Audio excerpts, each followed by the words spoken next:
Olá, turma do 7º ano, como é que vocês estão? Tudo bem?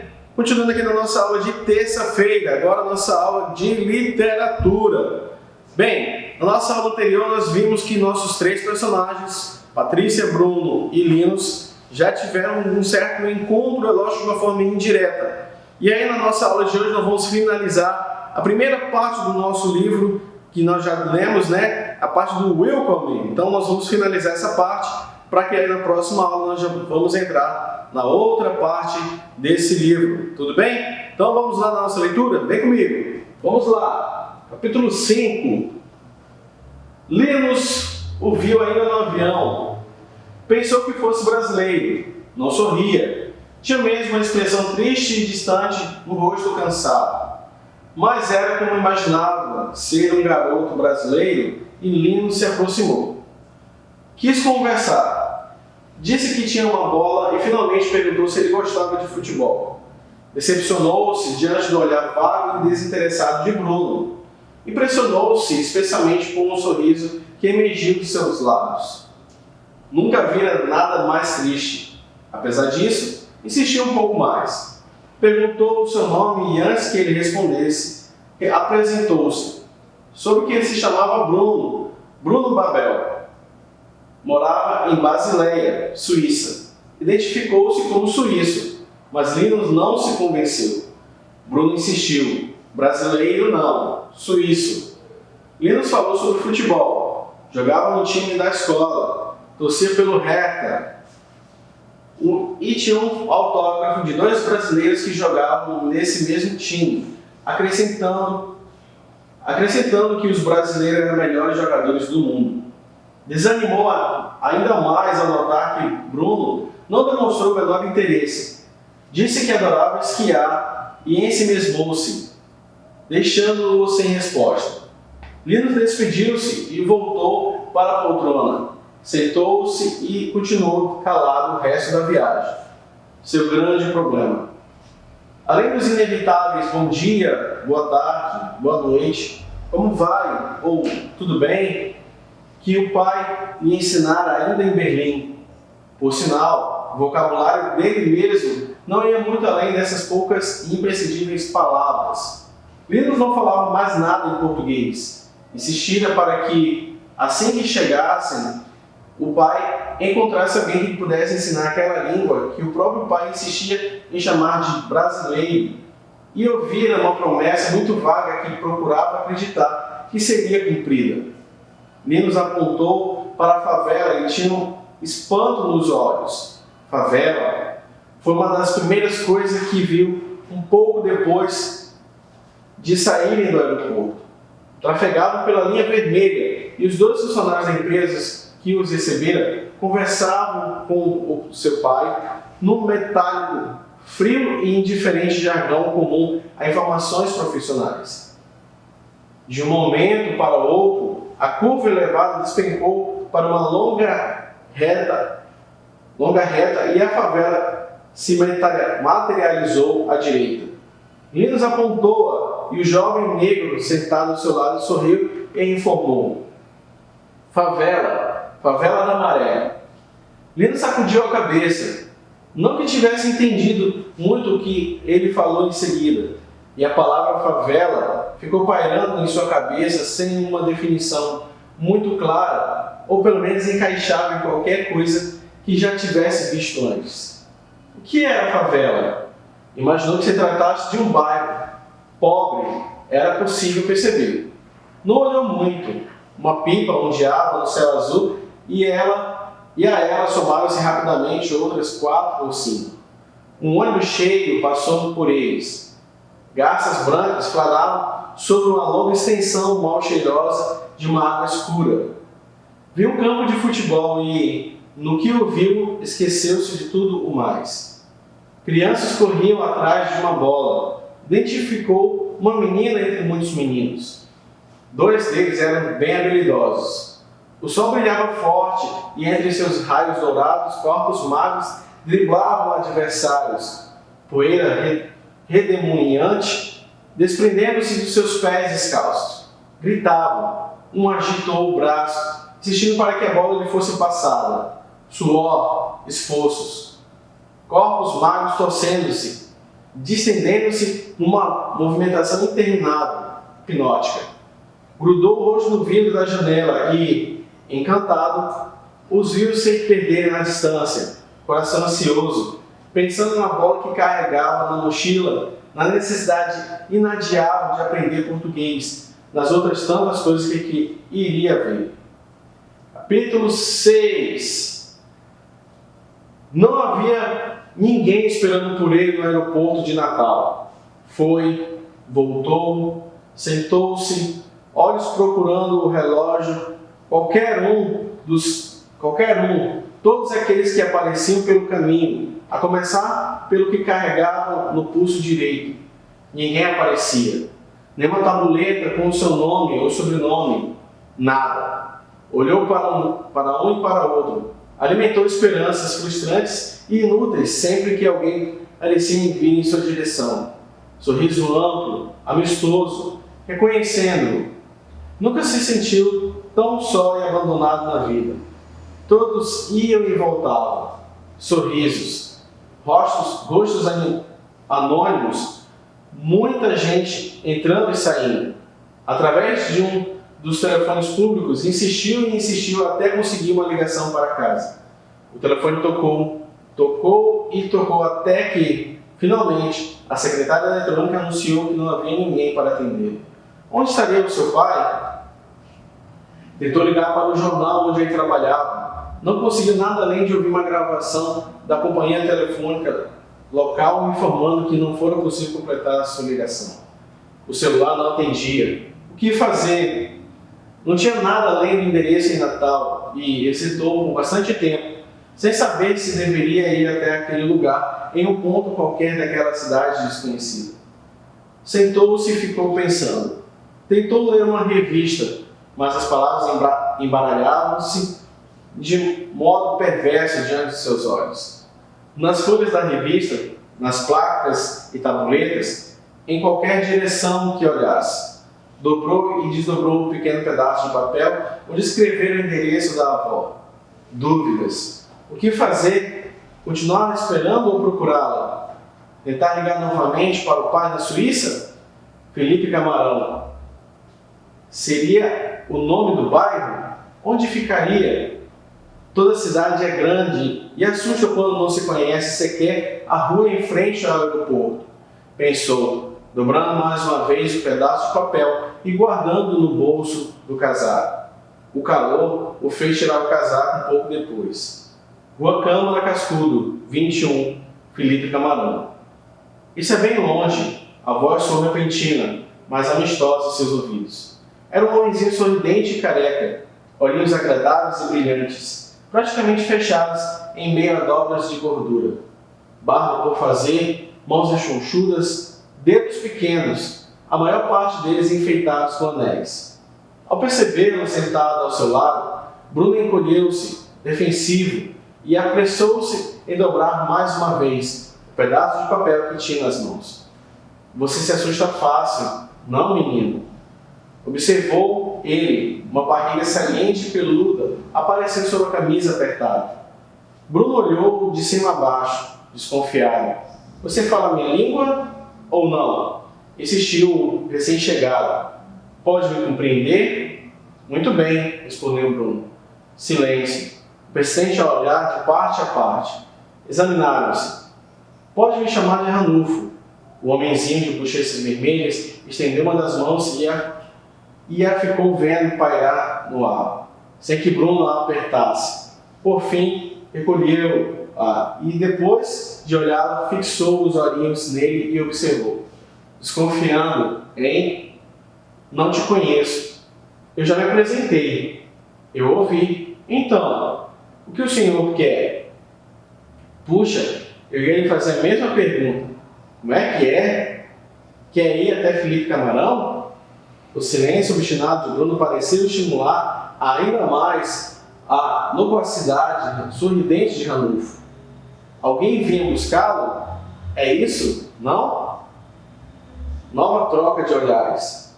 Vai ficar esperando? O senhor é da polícia? A pergunta foi feita com agressividade e Bruno aparentava estar cada vez mais contrariado com as intenções de Ranulfo, fossem lá quais fossem elas. Polícia? Eu? Não, claro que não. Eu tenho um táxi. Então, acho que não tenho o que lhe dar satisfações do que eu pretendo ou não fazer. Verdade. Então, tudo bem. Não pergunto mais nada. Ranulfo começou a se levantar. A gente tenta ajudar, se preocupa com... Agradeço a sua preocupação, mas... Aí, garoto, o dia está ruim e uma corrida até Felipe Camarão não me ajudaria um bocado.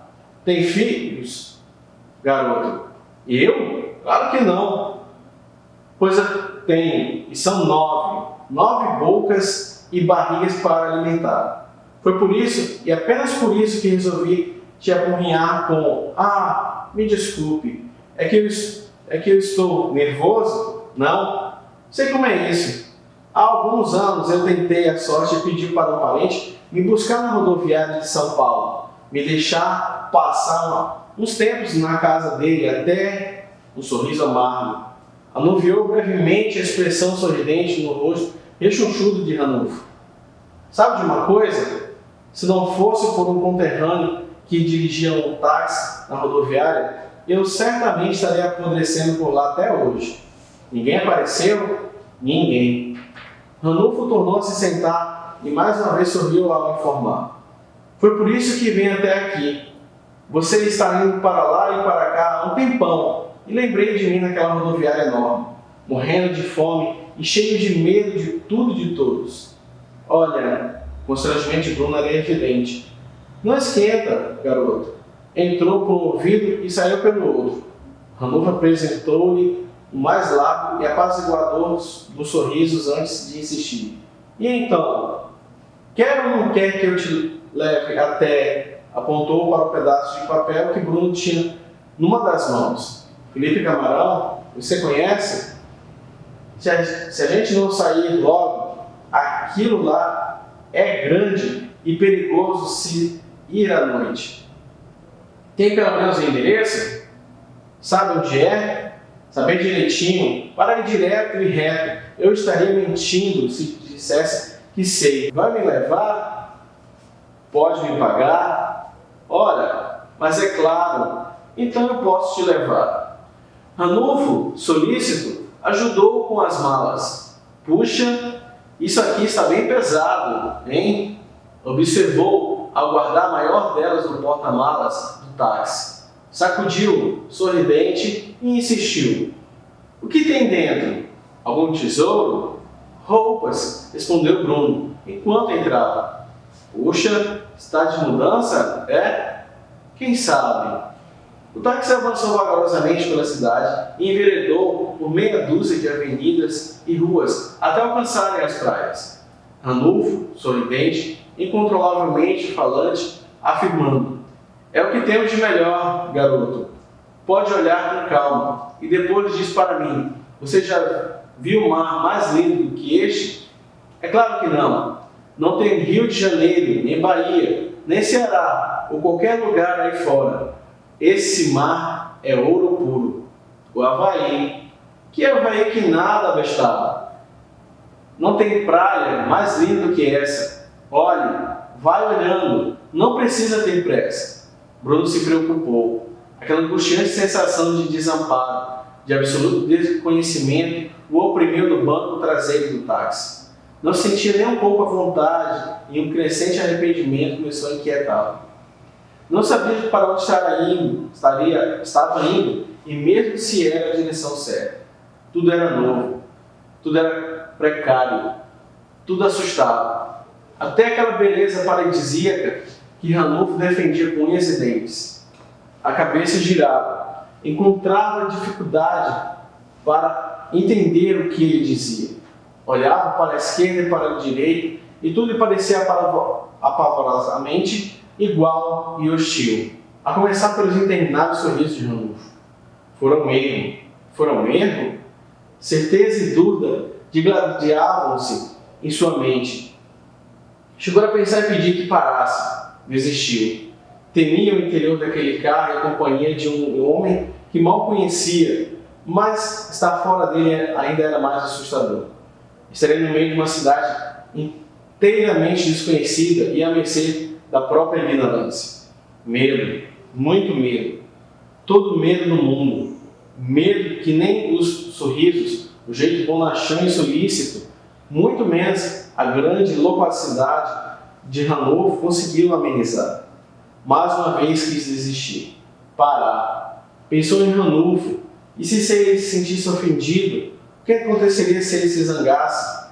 Estava a sós com ele dentro do táxi, indo, sabe-se lá para onde. E, não dá para ir mais depressa? Perguntou por fim. Não precisa, disse o taxista parando. Já chegamos. Aqui é Felipe Camarão. Não, isso aqui é Rocas. Ué, por que paramos? Porque é aqui que você fica. Bruno empalideceu violentamente e os olhos enormes e fixos no revólver que Ranulfo, debruçando sobre o banco da frente, lhe apontava. Agora você vai ficar bem quietinho. Estendeu a outra mão em sua direção e revistou apressadamente os bolsos e a camisa da calça que ele usava. Tirou o casaco que ele carregava enrolado num dos braços e, sacudindo a arma, ordenou: agora desce. Mas, lamento, garoto, são 9 bocas para alimentar. Lembra-se? Bruno ouviu engatilhar o revólver. Mas as minhas coisas, você vai ficar com a sua vida, informou o taxista. Não é o bastante? Bruno desceu do táxi, parado no meio da rua, olhou para um grupo de homens que observavam a entrada de um bar e quase que imediatamente todos se voltavam para os outros, entabulando ou reiniciando barulhentos diálogos e discussões. Uma voz feminina soou longínqua em seus ouvidos. Coitadinho. Bruno ouviu o táxi distanciar-se e desaparecer numa curva à sua esquerda. Olhou em volta e viu-se só, esmagadoramente só e assustado. Quis gritar, correr, falar, não conseguiu. Ficou parado no meio da rua, alcançado pelos olhares de todos, mantido a distância pelo silêncio de outros tantos. Bem, na primeira parte do nosso livro, capítulo 5, você viu que Linus tenta se aproximar de Bruno. Ele tenta criar um diálogo entre eles, e é lógico que o assunto de Linus é somente tratado a respeito de futebol. Entretanto, quando ele não vê aquela reciprocidade que Bruno não dá tanta atenção para ele, aí acontece que ele volta para o seu, entre aspas, para o seu mundo novamente. Ali o que acontece? Depois que Bruno vai para um lado, Linus ele vai se deparar com a realidade, lógico, das favelas do Rio de Janeiro. Ele acha que é tudo muito novo, tudo muito estranho. E aí ele vê, lógico, na sua admiração por conhecer ali a primeira parte, vamos dizer assim, lógico que é a favela, ele acaba sendo atraído por uma partida de futebol, que é onde ele se debruçava tanto. E é lógico, com aquela inquietação, com aquela empolgação de querer logo jogar futebol. Já na outra parte, no capítulo 6, você viu que Bruno chega ao Brasil e ali ele fica preocupado por não ter ninguém para recebê-lo. Fica inquieto, vai para um lado, vai para o outro e ele não sabe o que fazer. Infelizmente, ele conhece Ranulfo, que aparentemente parecia ser uma pessoa muito boa, mas acaba que, no final das contas, ele sente aquele pressentimento que ele tinha se metido, entre aspas, numa roubada. E, infelizmente, nesse ínterim, você acabou vendo que ele acabou sendo assaltado. E ali nós vamos saber futuramente o que aconteceu com o Bruno nessa história, certo? Então foi isso as nossas 2 histórias de hoje, turma. Vamos para a nossa mensagem, para nós finalizarmos? Mensagem de Thomas Jefferson. Ele diz assim: descobri que quanto mais eu trabalho, mais sorte eu pareço ter. Então é isso, turma. Despeço aqui de vocês, um abraço virtual e até a próxima. Tchau, tchau.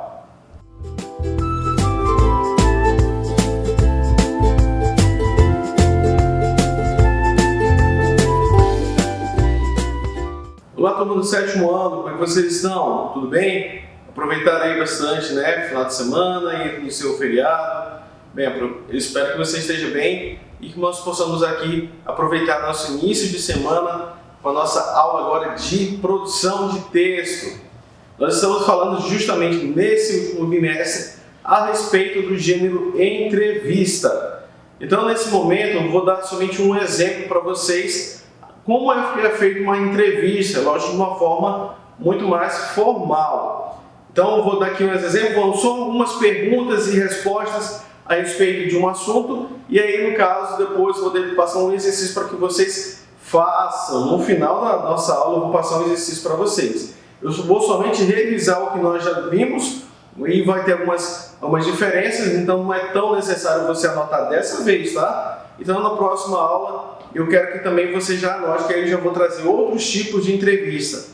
E aí, talvez, eu também já possa colocar algumas pessoas que eu possa entrevistar aqui na nossa aula, tudo bem? Então, sem mais delongas, vamos iniciar a nossa aula, só relembrando e dando um exemplo, e no final eu vou passar um exercício para vocês, tudo bem? Vamos lá! Aí, iniciando a nossa aula, só relembrando a entrevista, né? Tendo uma função social onde ocorre a difusão do conhecimento, a construção da opinião, como resultado do posicionamento crítico, o que propõe um debate sobre algum tema, marcado pela oralidade, é resultante de um encontro entre o entrevistador e o entrevistado.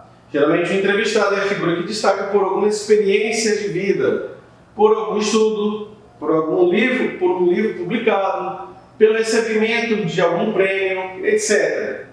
Ou seja, as palavras proferidas pelo entrevistado e o entrevistador são transcritas de maneira fidedigna e, portanto, pode haver muitas marcas de oralidade, bem como observações, geralmente entre parênteses, que descrevem as ações de ambos. Por exemplo, risos. Aí eu vou mostrar agora para vocês um exemplo, tudo bem? Vamos lá. Aí, uma entrevista formal. Como se chama? Eu me chamo Amélia Teixeira. Quando era pequena, gostava de ler? Eu adorava. Ainda gosta de ler? Eu sempre gostei e sempre vou gostar. Que tipo de livros gosta de ler? Eu gosto de muitos, mas o que me fascina é de romance e de aventuras. Até agora, qual foi o melhor livro que leu?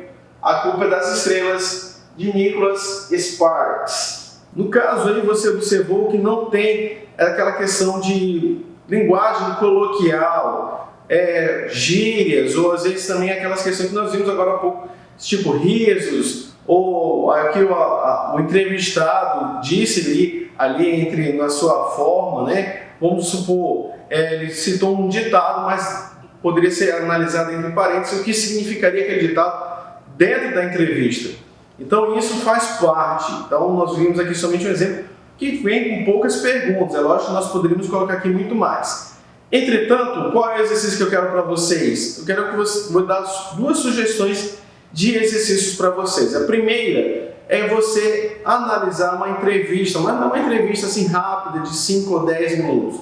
Tem que ser uma entrevista como se fosse uma coletiva de imprensa. Como assim, professor? Você vai pesquisar uma coletiva de imprensa e aí você vai analisar. Pode ser de qualquer pessoa, tá, gente? Não vou restringir pessoas, não. Você vai analisar uma coletiva de imprensa onde tem várias perguntas. Eu quero no mínimo 10 perguntas, é lógico, perguntas e a resposta do entrevistado, certo? Você vai anotar o dia que foi essa coletiva de imprensa, você vai colocar quem é o entrevistado. O entrevistador não é preciso. Por quê? Porque numa coletiva de imprensa são várias pessoas perguntando. Então, no caso, você só anote a pergunta e a resposta, certo? Professor, tem que ser igual à resposta que a pessoa deu?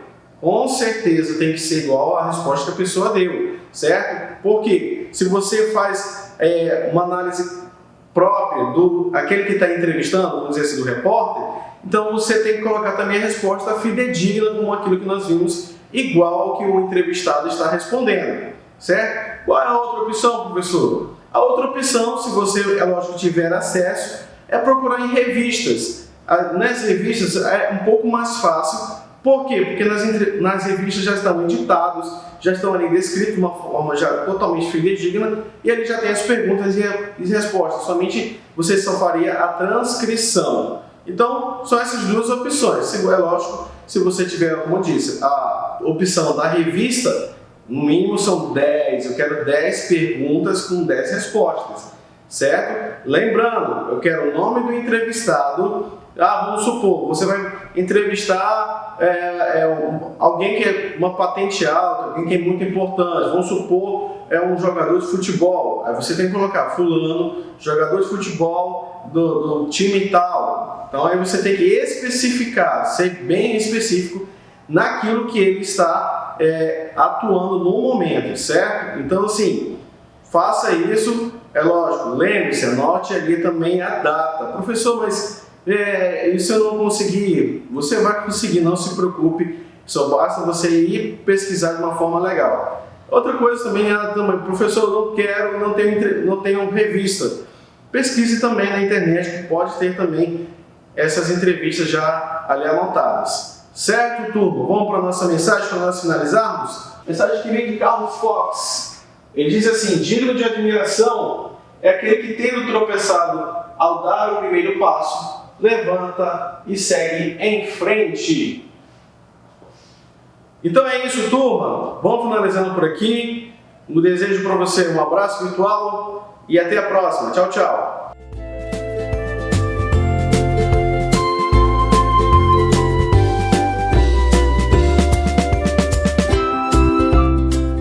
E aí, galera, beleza? Aula do 7º ano de futebol de campo. Vou dar um exemplo. Bola de futsal, a diferença é um pouco maior, né? E o campo de futebol. Mas o que eu vou trazer para vocês hoje aqui na quadra? Como que é formada defesa, o meio-campo e o ataque, que nem eu mostrei na aula teórica. Aqui a gente pode formar nesse pedaço a defesa, né? Adaptando o futebol de campo, defesa. Aqui o meio de campo. E aqui o ataque. Certo? Igual o desenho que eu fiz na aula teórica. Defesa, meio de campo e ataque. Vai jogar do que? 11 jogadores. Um goleiro e 10 na linha. Aí vai ter o que? Vamos lá?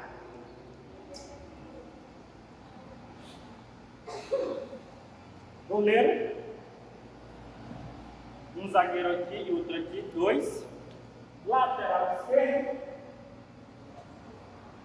Lateral direito. Volante, para poder distribuir a bola. 2 no meio do campo. Certo? Vamos contar? 1, 2, 3, 4, 5, 6, 7, 8.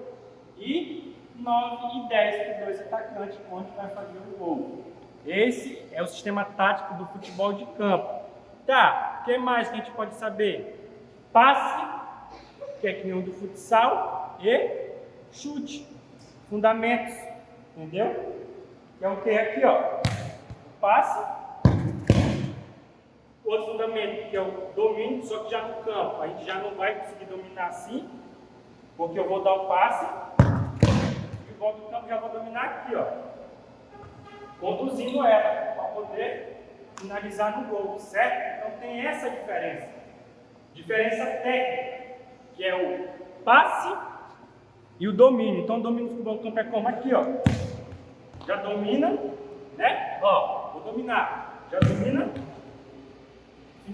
diferente do gol, já sai diferente, então tem que ter essa diferença. E o tamanho da bola. Beleza, galerinha? Valeu!